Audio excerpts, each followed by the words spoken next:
Can you talk more about angels adding to our sense of choice?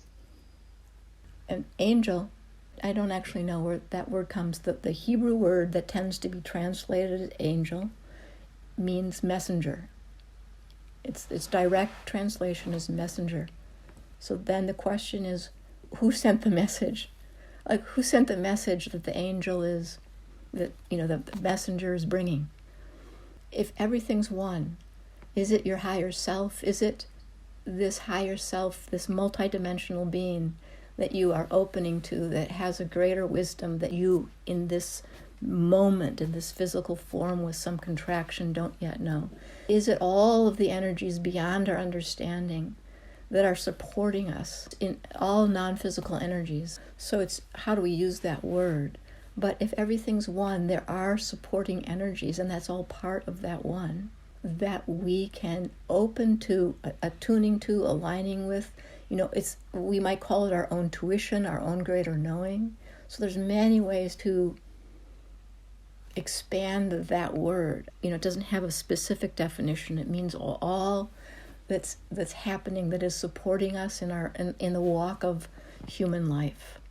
And how do we open to that greater knowing? How do we open to receiving those messages that guide us along the way? And it's important to come into awareness when our ego is grabbed. When our ego is grabbed, we pinch ourselves off from that greater knowing. When we open to whatever it is, when we open to awe or love or curiosity, in whatever our practices are, we are more in alignment with that greater knowing. Again, whether we call it angel or messenger or higher self or God, whatever that is. In Hebrew tradition, it's said that every blade of grass, every living thing, everything has an angel bending over it saying, grow, grow, grow.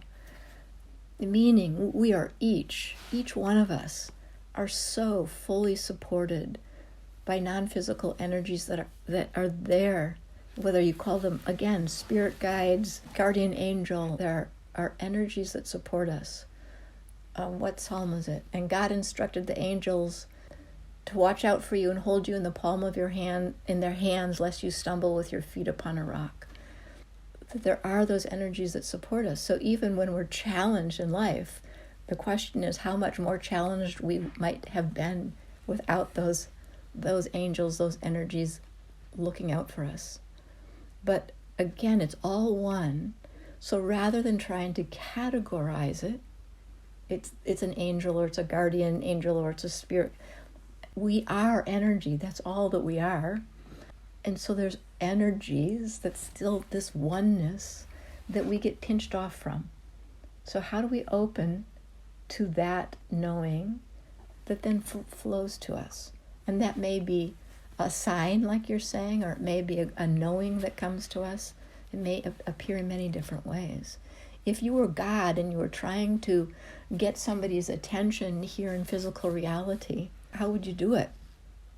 In many traditions, if an eagle flies across the sky, it has a meaning, and all of these different ways. If I were God, again, using that word very loosely and largely, something that is supporting us from the non-physical, in what ways would that show up? Look around. That's the curiosity. That's the awe. That's part of that. Thank you. Oh, that's awesome.